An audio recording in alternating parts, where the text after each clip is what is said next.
हम गुरुकुल के विषय में बात कर रहे थे। आप जानते होंगे तक्षशिला नाम की एक बहुत ही विख्यात यूनिवर्सिटी अपने टाइम की हमारे देश में रही है, नालंदा के अंदर। जहाँ से चाणक्य जी भी जो से चाणक्य जी भी, जहाँ से चाणक्य जी का शुरुआत हुई, और वहाँ से एक नहीं अनेकों चाणक्य रहे। और बड़ी इंटरेस्टिंग सी बात है कि मुग़लों ने उसकी लाइब्रेरी को जला दिया। उस लाइब्रेरी को जलने में ही 1 महीने से ज़्यादा का समय लगा। अच्छा। इतनी सारी ग्रंथ उसमें थी, और ये कोई फायर सर्किट वाली आग नहीं थी। अच्छा। एक मैसिव स्केल में आग, डेलिब्रेट Planned, प्लान्ड आग लगाई थी। तो उस पूरी लाइब्रेरी उसमें तो ऐसे ऐसे रिसर्चेस होंगी जो उनके भी काम आ सकती थी। उनके भी काम आ सकती थी। शून्य का आविष्कार भारत ने करा। जो हम बोलते हैं कि परमाणु शक्ति को अगर हम अपने ग्रंथों को ही उठा लेते हैं, हम अगर महाभारत काल से शुरू करते हैं, महाभारत काल में आप देखेंगे तो धृतराष्ट्र के पुत्र ने परमाणु हथियार उस समय पे चला दिया, और जिसको कंट्रास्ट में अर्जुन को भी ब्रह्मास्त्र साधना पड़ा। अब वो ब्रह्मास्त्र क्या है? आज की तारीख में वो न्यूक्लियर वेपन है जो बना भी नहीं है। आज हमें न्यूक्लियर वेपन को लॉन्च करने के लिए एक चलती हुई साधन की ज़रूरत है। Anything which is moving at a very high speed at a from a very designated area, उसकी ज़रूरत है। अब समझिए उस समय पे हथियार जो आपके पास है भी नहीं, आपने मंत्रों का उच्चारण करा, और जो आपका नॉर्मल तीर कमान है उसमें ब्रह्मांड की वो शक्ति उसके अंदर आ गई, और सिर्फ एक अकेला व्यक्ति अपने हाथ से उसको चला रहा है। एम करके न्यूक्लियर हथियार चला रहा है, और ज़रूरत पड़ने पे उस न्यूक्लियर हथियार को वापस भी बुला रहा है। तो ये हमारी टेक्नोलॉजी थी, और इसी से ही हमारा पूरा ये सर्कल ऑफ लर्निंग शुरू हुई और चलती भी रही। आप देखेंगे मसालों का आविष्कार भारत में हुआ, और वही मसाले सिल्क रूट के थ्रू पूरे विदेश में जाने हुए, जिसके चक्कर में चाइना से सिल्क व्यापारी सिल्क लेके यहाँ आते और हमसे मसाले ले जाते। वही मसाले टर्की गए, वही मसाले यूएस गए।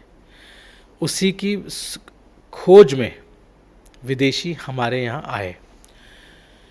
क्या उनके पास जाने के लिए दुनिया का और कोई कोना ही नहीं था कि वो हमारे पास आए? और 200 साल तक, 200 साल तो अंग्रेज़ों ने राज किया, उससे पहले मुग़लों ने राज किया। अब मुग़ल कोई भारतीय थोड़ी थे, अफ़गानिस्तान से आए थे या पख्तूम से आए थे। तो उनको ऐसा क्या था कि वो हमारे देश में आए? चाइना जा सकते थे, और आसपास के दुनिया भर के जगह थे, वहाँ जा सकते थे। हमारे पास ही क्यों आए? क्योंकि हम एजुकेशनली बहुत एजुकेटेड थे, और जो एजुकेशन में बहुत रिच होगा उसके पास वो समृद्ध भी होगा। कल्चरली रिच थे। अब अंग्रेज़ों ने आते ही सबसे पहले, अंग्रेज़ों ने नहीं, मुग़लों ने आते ही सबसे पहले हमारे एजुकेशन सिस्टम पे वार करना शुरू करा। हमारी गुरुकुल परंपरा को ख़त्म करा। उन्होंने ये देखा कि ये लोग अपने माँ बाप से नहीं, गुरु को अटैच्ड हैं, और गुरु अपने बच्चे से ज़्यादा बाकियों के बच्चों को अपना बच्चा ही मानता है। तो किसी में भी उस तरह का भेदभाव है ही नहीं। तो जब मैं आपके बच्चे को अपना बच्चा मान लूँगा तो आपसे मेरी बॉन्डिंग बहुत अच्छी हो जाएगी, और आपसे जब मेरी बॉन्डिंग अच्छी हो जाएगी तो हमारे परिवार की बॉन्डिंग अच्छी हो जाएगी। जब परिवार की बॉन्डिंग होगी तो हम एक समाज का, बहुत सुरक्षित समाज का, प्रिजर्व्ड समाज का हिस्सा बन जाएंगे। ऑन अ लार्जर पर्सपेक्टिव पूरा देश एक समाज हो जाएगा। अगर किसी से अच्छी दोस्ती करनी है तो सबसे पहले अपने बच्चे को उसके बच्चे का दोस्त बनवा दो। जहाँ पे परिवारों की दोस्ती होगी वो दोस्ती कई वर्षों तक चलेगी, और जहाँ सिर्फ 2 लोगों की दोस्ती होगी वो कुछ ही दिनों में, महीनों में, साल में टूट जाएगी। हमारे व्यापारिक संबंध भाई भाई में टूट जाते हैं, दोस्तों में टूट जाते हैं। इनका कारण ही यही है, क्योंकि उनके परिवार संयुक्त नहीं हुए, परिवारों में दोस्ती नहीं हुई। और आप जितने भी बड़े उदाहरण उठा लें, अगर परिवार में दोस्ती है तो वो फ्लरिश हो रहा है, वो देश फ्लरिश हो रहा है। सेम कारणों के कारण मुग़लों ने सबसे पहले हमारे एजुकेशन सिस्टम को ध्वस्त किया, हमारी नालंदा यूनिवर्सिटी को ध्वस्त किया और ऐसे ऐसे अनेकों विश्वविद्यालयों को उन्होंने ध्वस्त कर दिया। एक ही कारण, इनका पढ़ाने का तरीका तोड़ो, इनकी सोच तोड़ो, गुरुकुल सिस्टम तोड़ो। जो आपस की बॉन्डिंग है, जो शिष्य और अध्यापक का बॉन्ड है, उसको तोड़ो। उसके बाद इन्होंने देखा कि यार ये तो कुछ लोग तो पढ़ने लिखने वाले हैं, कुछ ना पढ़ने वाले हैं, पर ये अपने संस्कारों को बहुत मानते हैं, मंदिरों को बहुत मानते हैं, और ये सबका क्षेत्र मंदिर है। हर रोज़ ये लोग शाम को मंदिर जाते हैं, सुबह मंदिर जाते हैं, तो इनकी तो बॉन्डिंग बहुत अच्छी वहाँ से होती है। तो इन्होंने हमारे मंदिरों को तोड़ना शुरू करा, नेटवर्किंग का मेन केंद्र वहाँ से ख़त्म, बॉन्डिंग को तोड़ना शुरू कर दिया। तो हमारे मंदिर तोड़े गए, हमारी एजुकेशन सिस्टम को तोड़ा गया। बट क्योंकि मुग़लों में खुद आपस में, क्योंकि जिस तरह से वो आते हैं, बेटा गद्दी के लिए अपने पिता को मार देता है, भाई अपने गद्दी के लिए अपने भाई को मार देता है। तो वो जिस तरह से आते थे, तो इसी कारण से उनका भी पतन हुआ कि वो इकट्ठे नहीं हो पाए। तो उन्होंने एक वार करा, पर वो वार हमारी इकोनॉमी को या हमारे उसको नुकसान करा, बट उतना नहीं कर पाया। जब अंग्रेज आए, अंग्रेज़ों ने देखा कि मुग़लों ने आधा काम तो कर दिया है, इनका एजुकेशन सिस्टम और इनका बिलीफ सिस्टम को डिस्ट्रॉय कर दिया है। बट आज भी आप मेरी किताबें ही तो जला सकते हो, जो मेरे अंदर ज्ञान है उसको कैसे नष्ट करोगे? ये तो अभी भी नहीं मानते, अपना ज्ञान दूसरे को देते हैं। तो इन्होंने क्लरिकल सिस्टम शुरू करा, जो आज भी हम फॉलो करते हैं, जिसे हम मकफिकेशन या रट्टा सिस्टम बोलते हैं। हमें क्लर्क की ज़रूरत है, लीडर की ज़रूरत नहीं है। क्लर्क का काम होता है जो सेठ ने बोल दिया उसको डिट्टो उतार दो। तो हमें सिखाया गया कि आप पढ़ें और चैप्टर के पीछे 10 क्वेश्चंस लिखे हुए हैं, उनमें से उन्हीं को याद कर लो और उन्हीं को एग्ज़ाम में पूछा जाएगा। तो हमें बहुत बढ़िया क्लर्क बनना सिखाया गया। हम लीडर थे, विश्वगुरु थे, और हमें बहुत ही सावधानी के साथ क्लरिकल सिस्टम में डाल दिया गया। तो उसके बाद हम ये रैट रेस में शुरू हो गए, तो ज़्यादा अच्छा पढ़ के लिख देगा या मैं ज़्यादा अच्छा पढ़ के लिख दूंगा, और हमारे सारी एजुकेशन सिस्टम आज भी उसी पे चलती है। तो ये बहुत ही प्लान्ड तरीके से ये काम करा गया है। बट मुझे ऐसा लगता है अब इस सिस्टम को तोड़ने की ज़रूरत है, और बहुत सारे स्कूल इस पे काम भी कर रहे हैं। इसमें से छोटा सा प्रयास हम भी अपने स्कूलों में कर रहे हैं। जैसे हमने सबसे पहले, आप पेरेंट हैं, आपकी चिंता है कि मेरा बच्चा बस में बैठा, क्या वो एक्चुअल में बस में बैठा या नहीं बैठा। तो हमने स्कूल की ट्रांसपोर्ट सिस्टम में बहुत छोटा सा परिवर्तन, कैमरा लगा दिया और कैमरे की एक्सेस पेरेंट को दे दी। आप देखेंगे मेट्रो स्टेशन पे आप जाते हैं, तो वहाँ टोकन लो, टोकन को टच करो, बायोमेट्रिक गेट होता है और गेट खुल जाता है। हमने फिर वही बायोमेट्रिक गेट सिस्टम अपने स्कूलों में इंट्रोड्यूस कर दिए। मैं वही पूछना चाह रहा हूँ जी, ये तो आपने एक ट्रांसपोर्टेशन से रिलेटेड बता दिया कि और क्या आपके फीचर्स हैं जो बाकी स्कूलों से अलग है? सबसे पहले हमने अपने स्कूलों से बैग के कॉन्सेप्ट को ही ख़त्म कर दिया। व्हाट इफ़ कि मैं किताबें ही नहीं दूँ, मैं किताब ही स्कूल में रख लूँ, कॉपियाँ ही स्कूल में रख लूँ। हाँ, और ऐसा पॉसिबल है? मैं तो चला रहा हूँ 4 साल से। अच्छा। अब हम किसी भी बच्चे को किताबें घर ले जाने नहीं देते। फिर वो होमवर्क कैसे, होमवर्क अगर देना क्यों है? आपने कोई देश चलाना है। नहीं होता ना कि बच्चे चलो रिवीजन कर लेते हैं, मतलब उस कारण, मतलब जो हमारे टाइम में चलता था कि भाई इसलिए। देखो, हम सब आज व्यापार कर रहे हैं। आप अपने ऑफिस का काम अपने घर पे कितनी बार लेके जाते हो? ले जाना पसंद करते हो? लेके जाना भी नहीं पसंद। रेयर, बहुत रेयर, कभी बार। कोई ले जाना पसंद नहीं करता। वो ऑफिस में 1 घंटा फालतू लगा लेगा, हाँ राइट, और घर ले जाना नहीं पसंद करता। हम इतने बड़े हो गए, उम्र में बड़े हो गए, एक्सपीरियंस हो गया, और फिर भी हम ले जाना नहीं चाहते। और हम आज एक 3 साल के 5 साल के बच्चे को बोल रहे हैं कि तू अपने ऑफिस का काम अपने घर ले जा। हम नहीं करना चाहते और उससे उम्मीद कर रहे हैं, तो ये करना क्यों है? इसी कारणों से हमने उसको बैग ही हटा दिया कि बैग लेकर ही नहीं जाना है। अब हमने उसको बैग के नाम पे एक छोटा सा कैरी बैग टाइप दे दिया है। हमने उसको इंडिविजुअल लॉकर्स प्रोवाइड करे हैं। हर क्लासरूम के बाहर हर बच्चे का एक लॉकर है, तो वो अपनी किताबें, अपनी नोटबुक्स, अपने ज्योमेट्री उसमें रखेगा।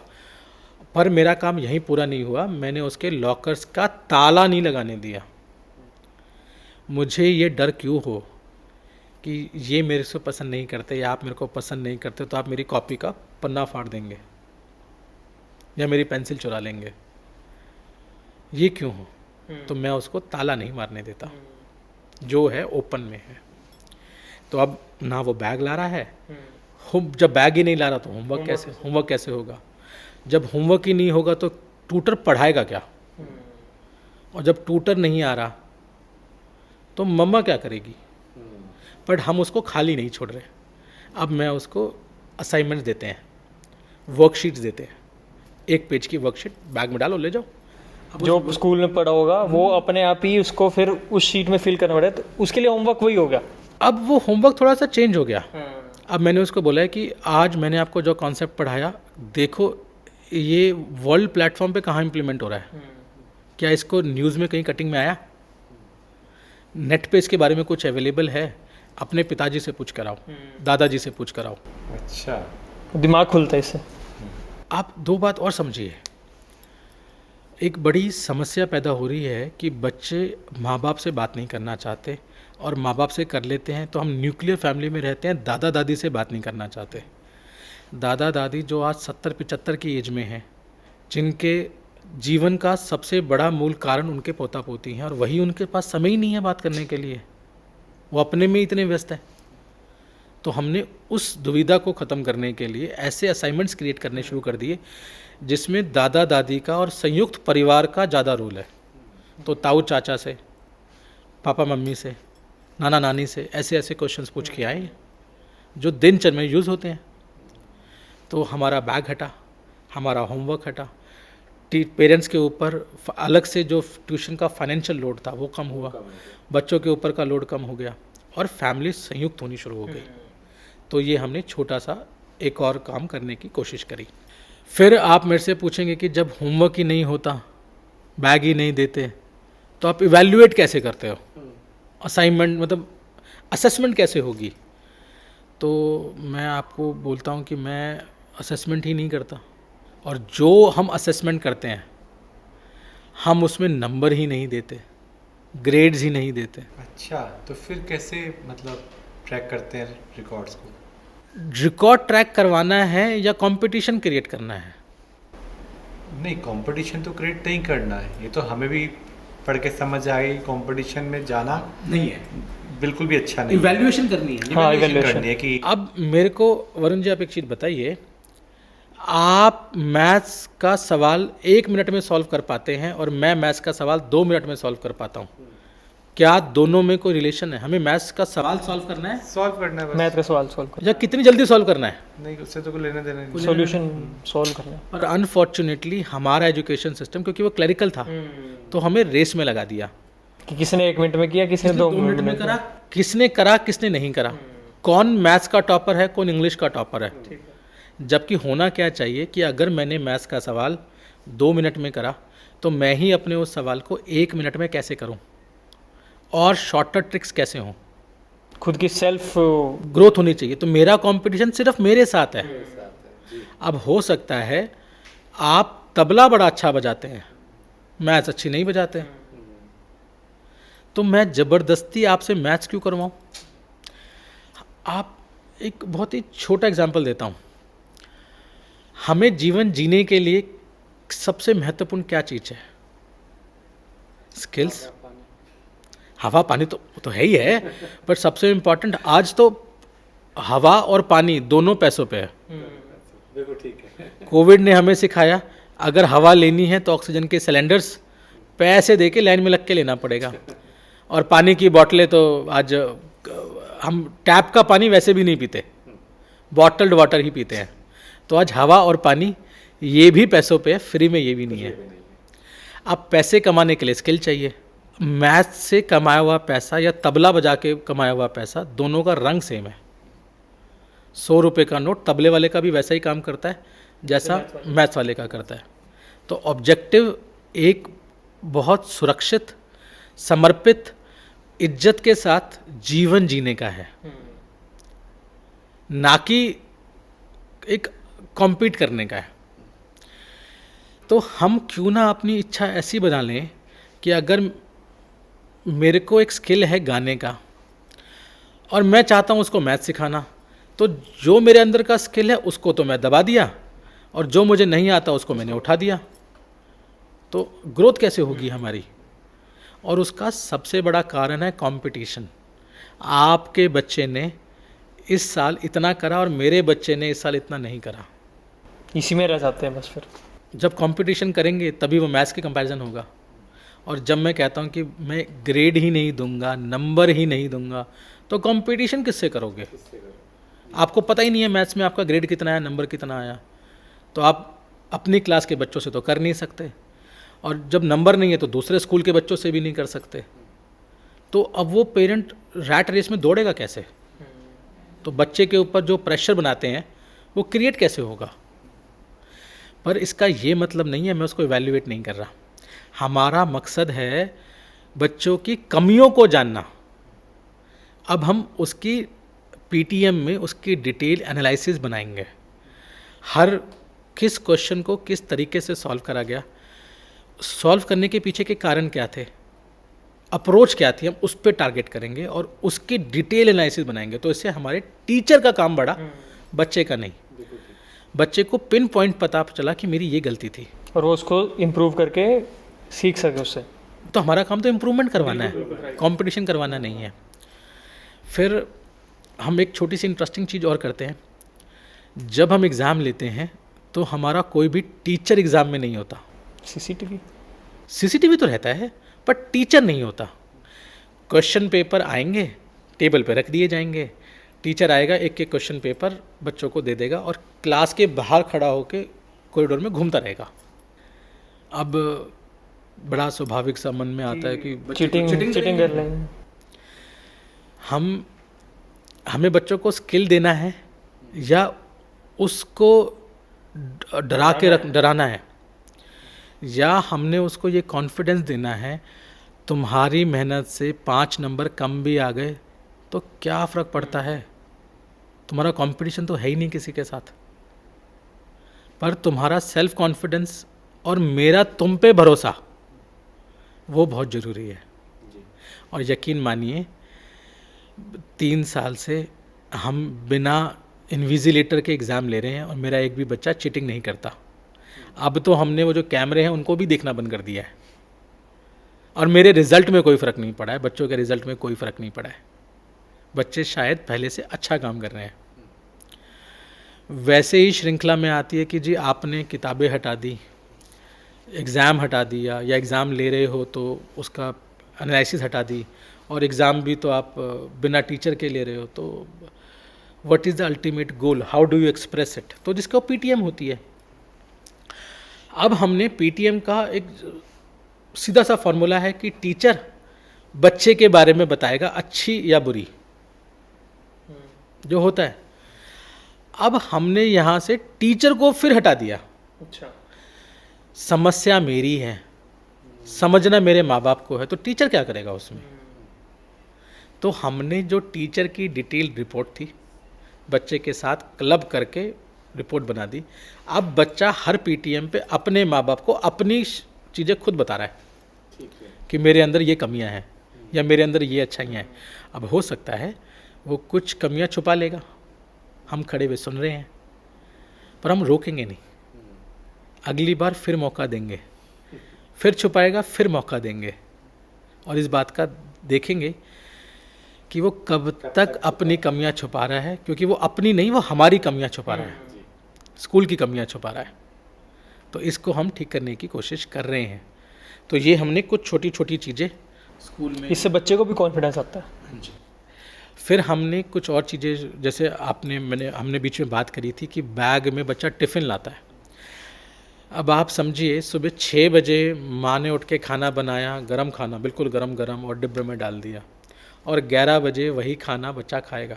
अब वो चपाती का क्या हाल हो जाएगा? ये बिल्कुल जंक फूड के जैसा है, बना कहीं और, पैक्ड हो गया। और अब मैं तो ये कहूँगा ये जंक फूड से भी बुरा है, क्योंकि ये दोबारा हीट भी नहीं हो रहा। आप उनके लिए भी कुछ कर रहे हो मतलब? हमने अपने हर स्कूल में खाने की सुविधा बनाई है। अच्छा। हर बच्चे को फैसिलिटी है कि वो गरम खाना खाएगा। तो माँ को सुबह 6 बजे उठ के खाना बनाने की ज़रूरत नहीं है, ना उसको बैग पैक करने की ज़रूरत, ना खाना बनाने की ज़रूरत, सिर्फ बच्चे को तैयार करके स्कूल भेजने की ज़रूरत है। खाना हम करवाएंगे, असाइनमेंट्स हम करवाएंगे, रिपोर्ट हम बनवाएंगे, सब कुछ हम करा के देंगे। तो पूरी मेस ही, मतलब आपने कैंटीन ही खाने की सब बना दी। और हमारी कैंटीन 3 साल से लेके 30 साल तक के बच्चों का व्यवस्था करती है। तो सर एक बार में कितना खाते हो? मतलब जैसे ब्रेक होता था ना, तो सारे बच्चे फिर एकदम भागते होंगे। सारे आते हैं। और स्पेस कितना है हमारा वहाँ पे? हम 3000 बच्चों को खाना खिलाते हैं एक बार में। तो रोटेशन में बच्चे आते हैं, बच्चे खाना खाते हैं, और वही खाना 3 साल का बच्चा भी खा रहा होता है, और वही खाना 30 साल का बच्चा भी खा रहा होता है। अलग अलग खाना नहीं बनता। सर आज के टाइम पे, जैसे जब मैंने स्कूलिंग करी थी, तो मैंने कॉमर्स बैकग्राउंड से हूँ, तो 11th-12th में हमारी क्लासेस भी होती थी, बट स्कूल जाते थे।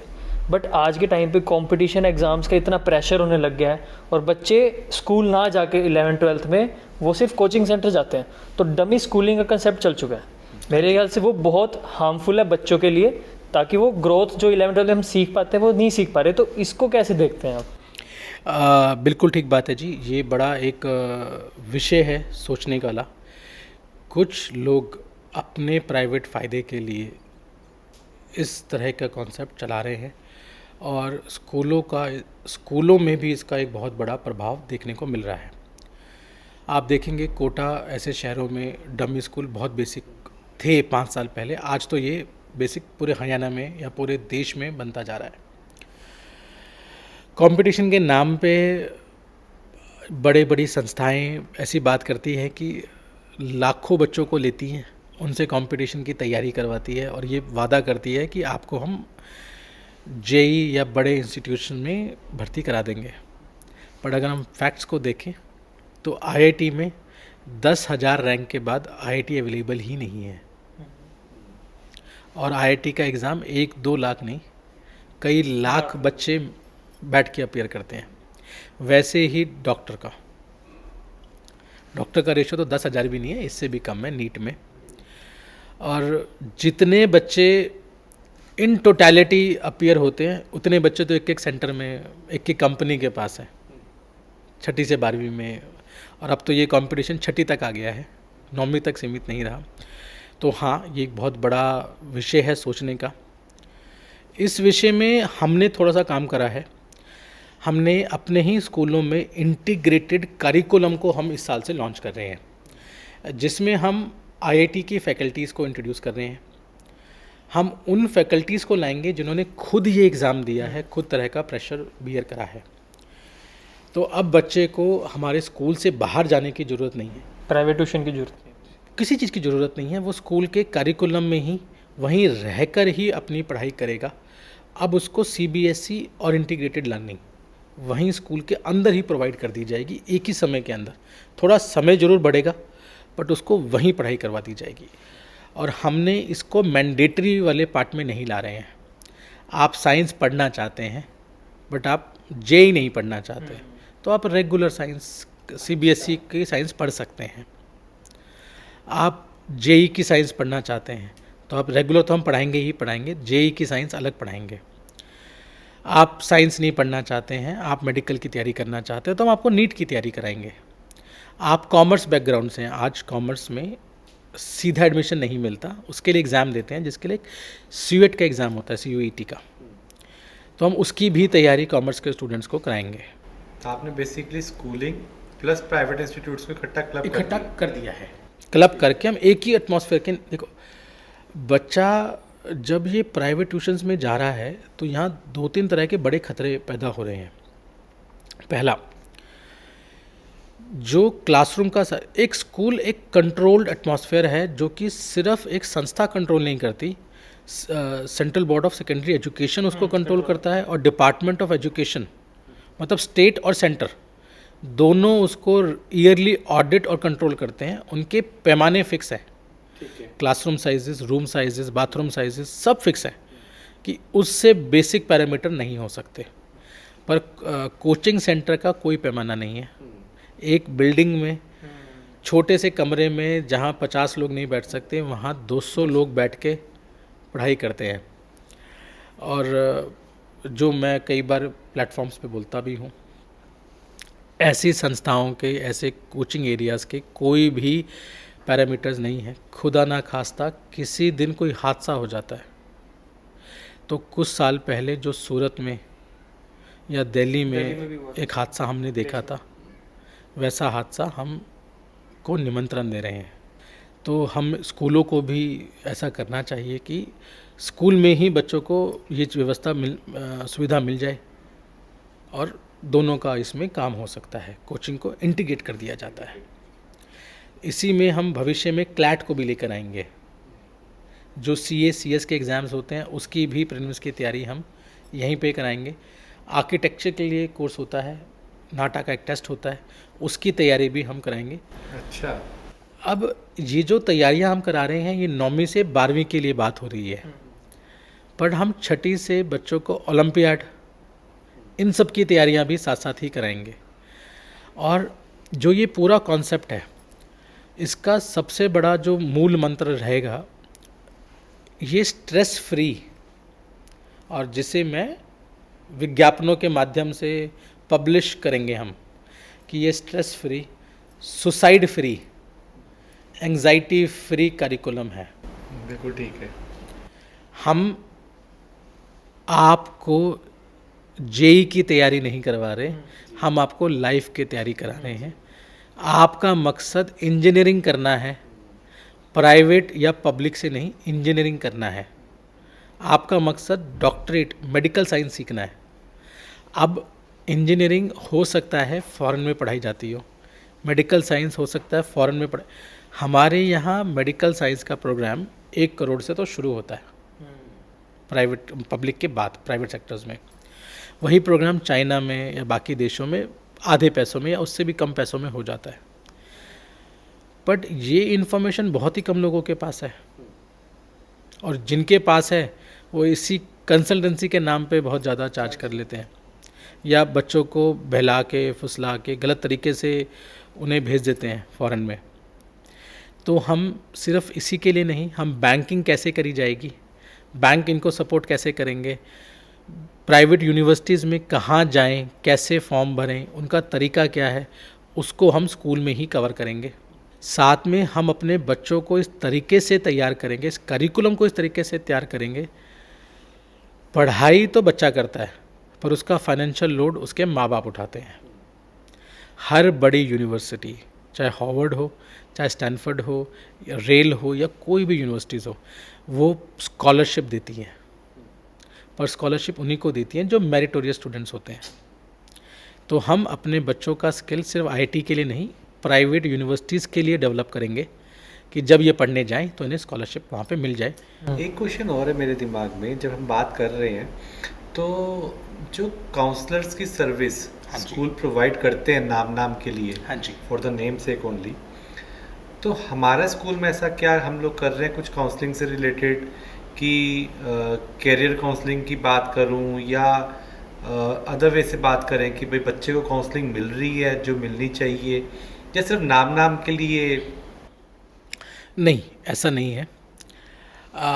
इसका ना हमने एक बेहतरीन तरीका ढूंढा है जी।